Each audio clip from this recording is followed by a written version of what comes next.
حسین مولا سلام حسین سلام حسین مولا سلام حسین. تو پہلے نمبر پہ ہے معرفت. معرفت کیوں ضروری ہے؟ جب آپ کسی کو جانتے ہیں، کسی کو پہچانتے ہیں، کسی کے ساتھ رہتے ہیں، کسی کے ساتھ چلتے ہیں، جب آپ اس کے ساتھ پورے دن بتاتے ہیں تب آپ کو پتہ لگتا ہے وہ بولتا کیسے ہے، وہ چلتا کیسے ہے، وہ کھاتا کیسے ہے، اس کے لیے اپنے کیسے ہیں، اس کے لیے پرائے کیسے ہیں، اس کے لیے بولنا کیسا ہے، اس کے لیے اس کی نیت کیسی ہے، اس کی نیتوں میں کیا چھپا ہے. یہ کب ہوتا ہے؟ معرفت جب ہوتی ہے. آپ نے دیکھا ہوگا بہت سارے ایسے ہیں کہ جو آٹومیٹکلی ہو گئے ہیں تو وہ اتنا زیادہ رقت نہیں کرتے مصائب میں، جتنا آپ نے دیکھا ہوگا ایک انسان آیا اور وہ ابھی جسٹ 1 سال پہلے جو ہے وہ فرش اعضاء سے جڑا ہے اور وہ زارو پتار روتا ہے مجلس میں. کیوں؟ کیونکہ وہ معرفت کی منزل کو پار کر کے آیا ہے. ہائے ہائے ہائے کیسے سن رہے ہیں. تو پہلے نمبر پہ ہے معرفت، دوسرے پہ ہے محبت اور تیسرے پہ ہے عشق. معرفت کی منزل کیا ہوتی ہے؟ جب آپ کسی کو جانتے ہیں، پہچانتے ہیں، وہ ہوتی ہے معرفت. دوسرے نمبر پہ ہے محبت. محبت کیا چیز ہے؟ محبت جب آپ کو اس کی بھی ایک مثال دے کے سمجھاتا ہوں. ایک ٹیبل ہے، ٹیبل پہ سب کچھ رکھا ہوا ہے، پین بھی رکھی ہے، آپ کے سامنے سارا سامان ٹیبل پہ رکھا ہے. میں آپ سے پوچھوں آپ کو کیا دکھائی دے رہا ہے؟ آپ کہیں گے مجھے سب کچھ دکھائی دے رہا ہے. جہاں آپ کو سب کچھ دکھائی دیتا ہے اسے کہتے ہیں محبت. اور میں آپ کو چھت پہ لے گیا، میں نے کہا اب یہ بتائیے اب کیا دکھائی دے رہا ہے؟ آپ کہیں گے مجھے صرف سورج دکھائی دے رہا ہے. آپ جب تک نیچے تھے آپ کو سب کچھ دکھائی دے رہا تھا، وہاں سب کچھ تھا، لیکن جب آپ چھت پہ گئے تو آپ کو صرف سورج دکھائی دے رہا تھا. جہاں آپ کو سب کچھ دکھائی دیتا ہے اسے محبت کہتے ہیں، جہاں آپ کو کچھ نہیں دکھائی دیتا اسے عشق کہتے ہیں. اور یہی فرق ہے. میں مثال دے کے بات سمجھانا چاہ رہا تھا. یہی فرق ہے مولا حسین علیہ السلام میں اور ہم میں، کہ ہم تو محبت کا دعویٰ کر سکتے ہیں، لیکن جب عشق کا مرکز خدا ہو تو پھر عشق ایسا ہوتا ہے کہ بچے کی قربانی دینے کے بعد بھی کہا جاتا ہے پروردگارہ اسے قبول کر. یہ ہے عشق کی منزل. تو پہلے نمبر پہ ہے معرفت. اب آپ سے اس کی ایک اور مثال دیتا ہوں. میں آپ کی شادی ہو گئی اور شادی ہونے کے بعد میں نے آپ سے سوال کیا آپ یہ بتائیے کہ آپ کو سب سے زیادہ کس سے محبت ہے؟ تو آپ کہیں گے مولانا صاحب مجھے سب سے زیادہ میرے بچوں سے محبت ہے. تو جو محبت کا ثمرہ بنا وہ آپ کے بچے کہلائے. اور لیکن یہی بچے آپ سے پوچھا جائے کہیں سب سے میرے دل کے قریب ہے، لیکن کربلا میں عشق کا مرکز حسین تھا. قربانی دینے کے بعد بھی ہاتھوں کو بلند کر کے کہتے ہیں پروردگارہ آپ کا لاکھ لاکھ شکر ہے. اسے عشق کہتے ہیں. عشق کا مرکز جب خدا بن جائے تو پھر حسین جیسی شخصیت آپ کے سامنے نکل گیا. آج پوری دنیا میں کیوں یہ بات کہا جا رہا ہے؟ میں سچ بتا رہا ہوں، یہ چیز آپ درک کریے گا، محسوس کریے گا. اس چیز کو ذرا محسوس کریے گا. ایک وقت ایسا تھا کہ جب شیعت بتانا پڑتا تھا کہ ہم شیعہ ہیں اور 73 فرقوں میں سے ہمارا بھی ایک فرقہ ہے، لیکن آج آپ چلے جائیں تو آپ کے اوپر ریسرچ ہو رہی ہے. آپ کے اوپر ریسرچ ہو رہی ہے. میں ابھی ایک ریسرچ میں تھا، بڑی خوبصورت بات انہوں نے ہم سے کہی کہ ایران نے جو میسائل بنائی ہے اس کا نام رکھا ہے سجیل. سب سے ان کی بہترین میسائل ہے جس نے پورے اسرائیل کو تباہ کر کے رکھ دیا. میں نے کہا بھائی یہ کیا ہے مسئلہ کہ آپ نے اس کا نام سجیل رکھا؟ اس پہ بھی ریسرچ ہو رہی ہے. آپ یہ مت سوچئے کہ آپ آج صرف ایک مسجد میں بیٹھے ہیں اور مجلس کر رہے ہیں، نہیں، آپ کو پوری دنیا دیکھ رہی ہے. میں نے ایک شخص سے سوال کیا، میں نے کہا ایسی کیا وجہ ہے کہ تم لوگ اتنا زیادہ ایک شیعہ ملک سے گھبرا رہے ہو جہاں 95% شیعہ رہتے ہیں؟ اس نے بڑی خوبصورت بات کی. اس نے کہا امریکن سے بہت زیادہ انسپائر تھا، وہ امریکن کی جو کیپٹلسٹ اکانومی ہے اس سے بہت زیادہ انسپائر تھا. اس نے کہا کہ پرابلم یہ نہیں ہے کہ امریکہ کے پاس کچھ اسلحے نہیں ہیں، پرابلم یہ نہیں ہے کہ امریکہ بڑا ملک نہیں ہے، پرابلم یہ نہیں ہے کہ امریکہ کے پاس میسائل نہیں ہے، پرابلم یہ نہیں ہے کہ امریکہ کے پاس ٹیکنالوجی نہیں ہے، لیکن کریں تو کریں کیا؟ امریکہ جہاں اپنی ساری ٹیکنالوجی لگانے کے بعد پہنچتا ہے، خامنہ وہاں ایک سجدے میں پہنچ جاتے ہیں. صلوات پڑھے آپ حضرات. یہ عشق ہے. اور یہ کب ہوتا ہے؟ جب معرفت ہوتی ہے. اور جب معرفت ہوتی ہے پھر اس کے بعد آپ کو چیزیں سمجھ میں آتی ہیں. آج دنیا آپ سے گھبرا رہی ہے، دنیا آپ پہ ریسرچ کر رہی ہے، دنیا آپ پہ کام کر رہی ہے، دنیا میں آپ کو پڑھا جا رہا ہے. میں بتا رہا ہوں لوگ خیبر پہ ریسرچ کر رہے ہیں. لوگ، میں نے سجیل کا سجیل ایک میسائل بنائی ابھی ایران نے، اس پہ PhD ہولڈرز اسٹوڈنٹ یونیورسٹی میں ریسرچ کر رہے ہیں. میں نے کہا بھائی سجیل میں ایسا کیا ہے؟ تو انہوں نے مجھے بڑی خوبصورت بات بتائی کہ بھیا ایران ہر چیز بہت سوچ کے کرتا ہے. میں نے کہا بھائی کیا کرتا ہے؟ کہا جو سجیل آپ میسائل دیکھ رہے ہیں اس کا نام سجیل کیسے پڑا؟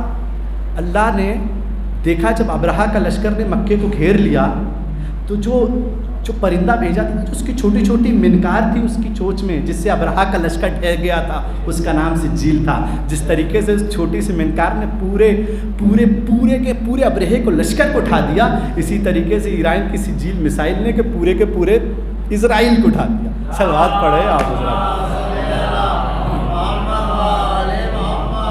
تو جب شیعت کو اتنا زیادہ پڑھا جا رہا ہے، جب شیعت کو اتنا زیادہ در کیا جا رہا ہے، جب شیعت کو اتنا زیادہ محسوس کیا جا رہا ہے، میں آپ کو بتا رہا ہوں اس وقت دنیا میں وہ حال ہے کہ میں آپ کے سامنے بیان نہیں کر سکتا ہوں. ہر انسان شیعت پہ ریسرچ کر رہا ہے، ہر انسان یہی جاننا چاہ رہا ہے کہ ایسی کیا چیز ہے کہ اتنے سارے ملک گھبرا گئے. ایک نے تو بڑی خوبصورت بات مجھ سے کہی. اس نے مجھ سے کہا کہ ہم نے پوری زندگی شیعوں کو یہ کہا شیعہ ایسے ہوتے ہیں، شیعوں کی مجلس میں مت جاؤ، شیعہ بدعت کرتے ہیں. میں نے کہا ایسا کیوں کہتے تھے؟ انہوں نے کہا میں اس لیے کہتا تھا کیونکہ مجھے یقین تھا کہ مسلمانوں پہ کبھی بھی ظلم ہوگا تو سعودی عربیہ سب سے پہلے کھڑا ہوگا. کہا اب تم شیعوں کو برا کیوں نہیں کہتے؟ کہا مولانا صاحب اس لیے برا نہیں کہتا کیونکہ جب فلسطین پہ ظلم ہو رہا تھا تو سعودی میں شراب کے ٹھیکے کھل رہے تھے، سعودی میں شراب کی دکانیں کھل رہی تھیں، اور ایک ہی شخص تھا جو فلسطینیوں کے لیے کھڑا ہوا تھا. میں نے کہا وہ کون تھا؟ کہا بس میں نے مولا علی کے بارے میں سنا تھا، لیکن وہ علی نے خیبر اکھاڑا تھا، اور یہ علی جس کے نام پہ ہے علی خامنائی، اس نے پورے اسرائیل کو تباہ کر کے رکھ دیا. آج پوری دنیا اگر کسی ایک ملک سے گھبرا رہی ہے، کیوں؟ شیعت. اور یہ شیعت کب آتی ہے؟ معرفت کب آتی ہے؟ معرفت کی اگلی منزل کون سی ہوتی ہے؟ محبت کی اگلی منزل کون سی ہوتی ہے؟ عشق. آپ سمجھ رہے ہیں اس سرکل کو؟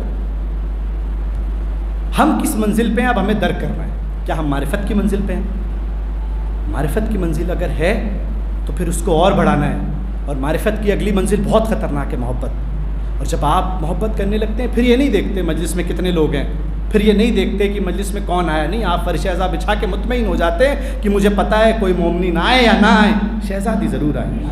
ہائے ہائے ہائے مولانا صاحب میں نے مجلس پڑھ دی اس جملے پہ. صلوات پڑھیں آپ حضرات. اب ہمیں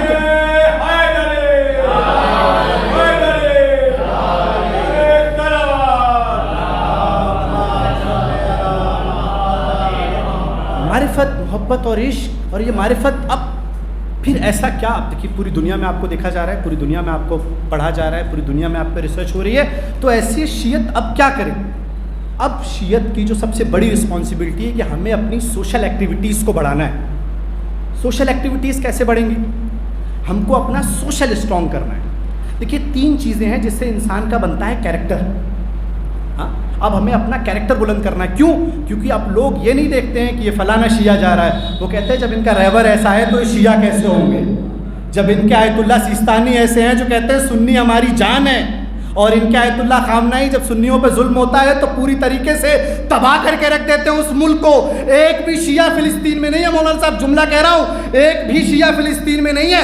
پھر بھی ہم فلسطینیوں کے ساتھ کیوں کھڑے ہیں؟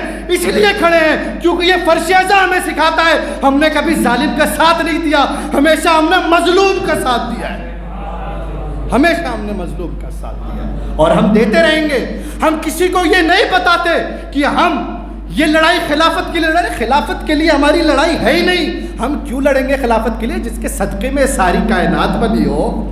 ارے صلوات پڑھے آپ حضرات.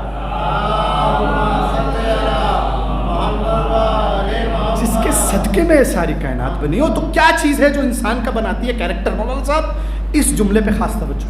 اب شیعت کو کیا اسٹرانگ کرنا ہے؟ کیریکٹر. کیریکٹر کیسے بنتا ہے؟ 3 چیزیں بناتی ہیں انسان کا کیریکٹر. آپ کا آپ کے اپنوں کے ساتھ کیسا رشتہ ہے یہ بناتا ہے آپ کا کیریکٹر. آپ کا گھر کے ساتھ کیسا رشتہ ہے یہ بناتا ہے آپ کا کیریکٹر. آپ کے ساتھ کیسا رشتہ ہے اور خدا کے ساتھ کیسا رشتہ ہے یہ بناتا ہے آپ کا کیریکٹر. آپ نے دیکھا ہوگا دنیا میں 2 طریقے کے لوگ ہیں. ایک تو وہ لوگ ہیں جو دنیا میں لگے رہتے ہیں، فلانا کیا کر رہا ہے، فلانا کے گھر میں شادی میں کتنا خرچہ ہوا، فلانا کیا. وہ ہوتے ہیں جو باہر کی دنیا دیکھتے ہیں، لیکن جس کا کیریکٹر منسلک ہو جاتا ہے پروردگار عالم سے، وہ اندر کی دنیا کو دیکھتا ہے. جو اندر کی دنیا ہے وہ بناتی ہے اس کا کیریکٹر. اندر سماج کو سدھارنے سے پہلے خود کو سدھارنا بہت امپورٹنٹ ہے. تو اب جو ہماری سوشل رسپانسبلٹی ہے وہ کیا ہے؟ Social responsibility. ہمارے پاس پیسے نہیں ہیں. بہت سارے ایسے لوگ ہیں، میں نے ابھی بہت سارے ایسے مجھے لوگ ملے، کہتے ہیں پیسے نہیں مولانا صاحب مجلس کیسے کر سکتے ہیں کیونکہ کمائی 500 روپے کی ہے. میں نے کہا آپ کے پاس پیسے نہیں ہیں؟ بولے نہیں ہے۔ میں نے کہا مجلس نہیں کر سکتے؟ بولے نہیں، لیکن مولا حسین کو بہت چاہتے ہیں، بہت۔ میں نے کہا تو آپ ایک کام کریے، 1 کلو سیب لیجئے اور دیکھیے ڈسٹرکٹ اسپتال جائیے، کوئی ایسا مریض لیٹا ہو جس نے صبح سے کچھ کھایا نا، اسے مولا حسین کے نام پہ ایک سیب کھلا دینا، تمہیں مولا قبول کر لے۔ صلوات پڑھے آپ حضرات۔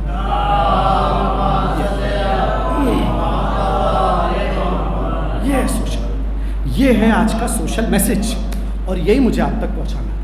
یہ ذمہ داری ہے ہماری، اور ذمہ داری اس لیے ہے کیونکہ آپ لوگ کہاں پہ ہیں آپ کو اندازہ نہیں ہے۔ میں بتا رہا ہوں کہ اس وقت میں کتنے ججز کے ساتھ میں بیٹھا ہوں، انہوں نے سب کے اندر بس ایک ہی فکر ہے کہ شیعہ کون سی قوم ہے، گھبراتی نہیں کسی سے۔ اور جب سے 40 کا آپ نے دیکھا ہوگا نیوز کوریج ہے، تب سے لوگ اور گھبرانے لگے کہ یہ کون سے لوگ ہیں۔ پورے سال چلتا رہتا ہے کہ عراق میں یہ حملہ ہوا، عراق میں یہ حملہ ہوا، ہم حملہ کرتے رہتے ہیں سوچ کے کہ مجمع کم ہوگا، لیکن 40 آتا ہے تو کسی سال 1 کروڑ کا مجمع، کسی سال 2 کروڑ کا مجمع، کسی سال 3 کروڑ کا مجمع۔ میں نے مولانا صاحب اس پہ ایک ریسرچ ہے، سنیے گا، اس پہ ریسرچ ہے۔ آپ جب عراق، جب نجف سے کربلا کا، آپ نے دیکھا ہوگا، اگر کوئی یہاں انجینئر بیٹھا ہو تو میری بات کی تائید کرے گا، ہر جگہ کی ایک میپنگ ہوتی ہے۔ میپنگ کرنے کے بعد یہ طے ہوتا ہے کہ اس جگہ پہ کیا کیا بن سکتا ہے۔ مطلب جیسے شکوآباد بنا تو شکوآباد ایسے نہیں بنا، پہلے اسے فگر آؤٹ کیا گیا۔ ایک گھر بنتا ہے تو گھر کا بھی پہلے میپ بنتا ہے، گھر کا بھی پہلے نقشہ بنتا ہے، نقشے میں طے ہوتا ہے اس میں کتنا اسکول آ سکتا ہے، اس میں نقشے میں طے ہوتا ہے اس میں کیا کیا بن سکتا ہے۔ ایک شہر کا بھی ایسے میپ ہوتا ہے۔ آپ نے جو بڑے سٹیز دیکھے ہیں، جیسے آپ نوئیڈا چلے جائیے، ان کی پہلے میپنگ ہوئی ہے، اس کے بعد اس کا ڈیزائن طے ہوتا ہے۔ کربلا کا جب ڈیزائن طے ہوا تو کہا گیا یہاں 40 لاکھ سے زیادہ لوگ نہیں آ سکتے۔ ہائے ہائے، کربلا میں بڑے سے بڑے انجینئرز نے آ کے لکھ دیا کہ یہاں 40 لاکھ سے زیادہ نہیں آ سکتے۔ میں نے کہا تم نے لکھ دیا، اب تم اپنے گھر جا سکتے ہو؟ کہا مولانا صاحب بالکل ہم نے لکھ دیا ہے، اور جو ہم کہہ دیتے ہیں وہ ہوتا ہے۔ ہم نے کہا جو تم کہتے ہو وہ الگ ہو، جو میرے مولا حسین دکھاتے ہیں وہ الگ ہے۔ انہوں نے کہہ دیا 40 لاکھ سے زیادہ لوگ نہیں آ سکتے۔ کسی سال 1 کروڑ کا مجمع، کسی سال 2 کروڑ کا مجمع، کسی سال 3 کروڑ کا مجمع، کسی سال 4 کروڑ کا مجمع۔ میں نے کہا اس نے کہا یہ ہو کیا رہا ہے؟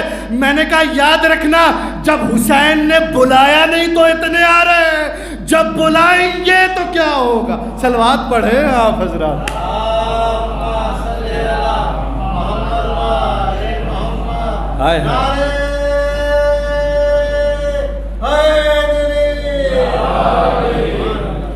تو یہ دوسری جو سب سے بڑی پرابلم مولانا صاحب میں نے جو دیکھی ہے سماج میں، جو سب سے زیادہ پرابلم اس وقت آپ دیکھ رہے ہیں، وہ وجہ ہے موبائل کی۔ اب یہ خاص کیونکہ ہمارے مدرسے کے طلاب بھی اس مجلس میں ہیں، اور میں چاہتا ہوں، عموماً میں ٹائم نہیں دے پاتا ہوں ان کو، لیکن یہ میسج میں چاہتا ہوں آپ لوگ لیں۔ دیکھیے سب سے زیادہ اگر سوشل میڈیا پہ اس وقت کوئی مجمع موجود ہے تو وہ مسلمانوں کا ہے۔ آپ نے دیکھا ہوگا دنیا میں بہت ساری کمیونٹی ہیں، دنیا میں بہت سارے ریلیجن ہیں، لیکن سب سے زیادہ اگر کوئی سوشل میڈیا استعمال کر رہا ہے، مولانا صاحب یہ نئی ریسرچ ہے، کوئی بھی سب سے زیادہ جو قوم سوشل میڈیا استعمال کر رہی ہے وہ مسلمانوں کی ہے۔ اچھا کیوں استعمال کر رہی ہے؟ کیونکہ سوشل میڈیا اور موبائل چلانے کے لیے انسان کو فری ہونا بہت ضروری ہے، اور مسلمانوں سے زیادہ کوئی فری ہے؟ صلوات پڑھیں آپ حضرات۔ آپ نے دیکھا ہوگا موبائل میں مولانا صاحب کون پورے دن لگا رہتا ہے؟ جس کے پاس کام نہیں ہوتا۔ جس کے پاس کام ہوتا ہے نا، وہ پہلے موبائل کو سائیڈ میں رکھتا ہے اور کہتا ہے میں پہلے اپنا کام کر لوں پھر میں موبائل چلا لوں گا۔ جس کے پاس کام نہیں ہوتا وہ پورے دن اپنا موبائل میں لگا رہتا ہے۔ تو سب سے بڑا مجمع اگر سوشل میڈیا پہ ہے تو وہ مسلمانوں کا ہے۔ میرے سے کسی نے سوال کیا مولانا صاحب کہ ہم موبائل تو نہیں چلانا چاہ رہے ہیں۔ میں نے کہا پھر کریں تو کریں کیا؟ پورے دن فری رہتے ہیں اس لیے موبائل چلاتے ہیں اور ادھر ادھر کی باتوں کو فارورڈ کرتے ہیں، کبھی کبھی غلط بھی کر دیتے ہیں، کبھی کبھی صحیح بھی کر دیتے ہیں، کسی کا کیریکٹر اسیسینیشن کرتے ہیں اور کسی کے بارے میں فارورڈ کرتے ہیں۔ میں نے کہا بھائی ایسی وجہ کیا ہے؟ کہ مولانا صاحب کام نہیں ہے، کام ہوتا میں موبائل کبھی نہیں چلاتا، کیونکہ مجھے پتہ ہے موبائل وہی یوز کرتا ہے جو پورے دن فری رہتا ہے۔ آپ نے کبھی کام کرنے والے کو آپ نے دیکھا وہ فون بھی ریسیو ہر کوئی نہیں کرتا، پہلے وہ کہتا ہے میں اپنا کام کر لوں پھر میں فون ریسیو کروں گا۔ آپ اس سے چلے جائیں بھائی میرا فون کیوں نہیں اٹھا رہے ہو، تو فوراً آپ کو جواب دے گا سم میری، موبائل میرا، میں نے اپنے لیے موبائل خریدا ہے کہ تمہارا فون اٹھانے کے لیے موبائل خریدا۔ تو سب سے زیادہ جو اس وقت قوم سوشل میڈیا پہ ہے وہ مسلمانوں کی ہے، اور مسلمانوں کی کیوں ہے؟ مسلمان فری بہت ہے۔ میں نے ایک شخص نے مجھ سے کہا مولانا صاحب کہ ہمارے پاس کام نہیں، ہم کریں تو کریں کیا، اس لیے ہم پورے دن موبائل چلاتے ہیں۔ تو میں نے کہا کہ دیکھیے اگر آپ کے پاس کام نہیں ہے تو آپ ایک کام کریے. انہوں نے کہا کیا؟ میں نے کہا آپ ایک کام کریے, ایک NGO جوائن کر لیجیے, یا تو پاس میں ڈسٹرکٹ اسپتال ہو وہاں چلے جائیے, ثواب کا کام کر لیجیے, اللہ رحمت کا کام اپنے آپ کر دے گا. آپ ثواب کا کام کرتے رہیے, اللہ اپنی رحمت برسا دے گا, اسی کے ساتھ رزق کا کام بھی ہوتا رہے گا. ثواب کا کام کریں گے تو رزق کا کام اپنے آپ ہوگا. ڈسٹرکٹ اسپتال جائیے, کوئی مریض وہاں اگر لیٹا ہے اور اس کا کوئی پرسان حال نہیں ہے تو اس کی مدد کریے. راہ میں دیکھیے کوئی انسان پریشان ہے تو اس کی مدد کریے, انسان کی مدد کریے. جب انسان کی آپ مدد کریں گے تو اللہ کی رحمت آپ کے آپ اپنے آپ برسے گی. کیوں؟ اللہ دیکھتا ہے. اور ہمارے یہاں تو ویسے بھی مولانا صاحب پورے رمضان میں ایک ہی دعا ہوتی ہے, اللہم شفیع کل مریض. اس کا کیا مطلب ہے؟ اللہ ہر مریض کو شفا عطا فرما, اللہ ہر مریض کو شفا عطا فرما. ہم نے کہیں یہ ڈکلیئر کیا وہ سنی ہو, وہ شیعہ ہو, وہ ہندو ہو, کوئی بریلوی ہو, وہ کسی بھی کاسٹ کا ہو, کسی بھی کریڈ کا ہو, کسی بھی کلچر کا ہو, کیونکہ ہم یہ جانتے ہیں کہ ہم فرش رضا پہ مذہب دیکھ کے نہیں کھلاتے. ہم کسی مریض کے لیے مذہب دیکھ کے دعا نہیں کرتے, کیونکہ ہم وہ قوم ہیں جو صرف دعا کرتے ہیں اور وہ ہماری دعا ہر انسان تک پہنچتی ہے. اسی لیے آج آپ کی دعاؤں کی وجہ سے, آپ کے لوگوں کے کیریکٹر کی وجہ سے, ایران کی وجہ سے, عراق کی وجہ سے, اربعین کی وجہ سے پوری دنیا آپ کو دیکھ رہی ہے. اور پوری دنیا یہ پریشان ہے کہ یہ شیعہ 1400 سال سے ایک ہی مذاہب سن کے اتنا روتے کیسے. میں نے کہا اس کی وجہ یہ ہے کہ ان کے